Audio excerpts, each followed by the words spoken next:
Hello everyone, welcome to the channel. My name is Nihal.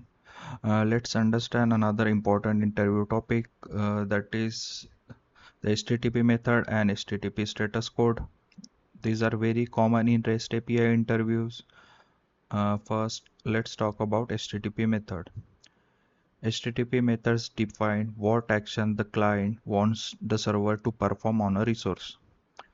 The most commonly used HTTP methods are GET, POST, PUT, PATCH, and DELETE. Let's understand them one by one. Get method is used to retrieve data from the server. For example, we have API, product, and the 5. 5 is the product ID here. This fetch the product details. Get only reads data and does not change anything on the server. In real life, it's like opening a restaurant menu and viewing the available items. Next HTTP method is post.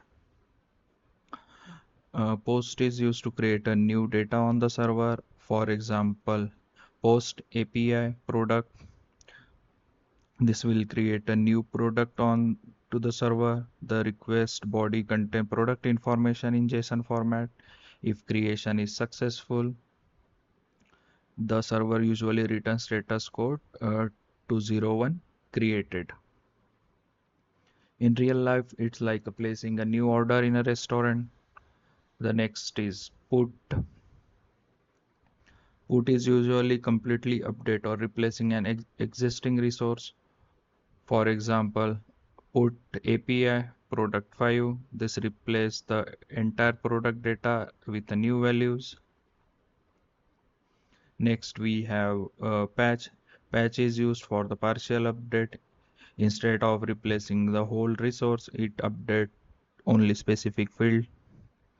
For example, only updating the product price.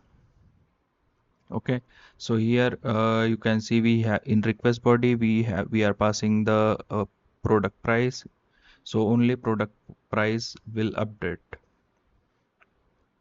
So the main difference between put and patch is put replace the complete resource while patch update only selected field. Now we have the HTTP method delete. Delete is used to remove the resource from the server. For example, delete API product 5, so it will delete product ID with 5, and if deletion is successful, server usually return 204 no content.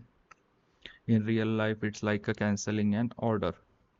The one important interview point is using the correct HTTP method make API cleaner, restful, and easier to maintain. Now let's move to the next slide, which is having the HTTP status code. HTTP status code are server responses that tells the client whether the request was successful or failed. These status code are divided into 5 categories. First category is informational. This means the request was received and processing continuing. Example, we have code 101. We have the second category is a success. This means the request was successful. Some common success code are 200, which is okay, 201, which is created, and 204, no content found. We have the third category, redirectional.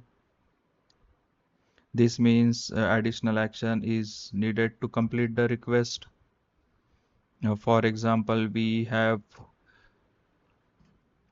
302 not 302 found, where resource is temporarily moved to a next URL.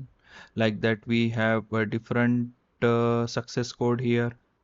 We have the fourth category called client error.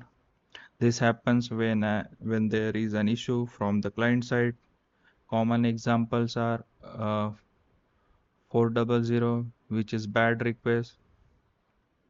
We have 401, which is unauthorized authentication is required and has failed or not being provided.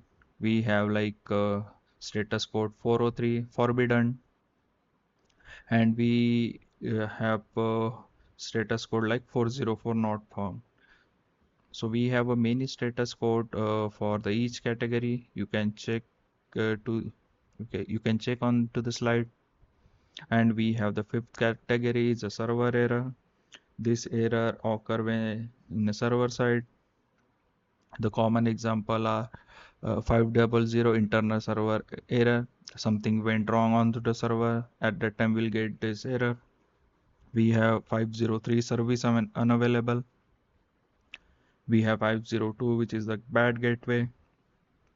We have 504, which is the gateway timeout. And this we will get when server did not receive a timely response from the upstream server. One important interview point to remember is proper status code, improve debugging, user experience, and API reliability. A good API should always return a meaningful HTTP status code instead of generic response. So this is the basic understanding of HTTP method and HTTP status code. If you find the content useful, don't forget to like, share, and subscribe to the channel. Now let's move to the next interview question. Thank you.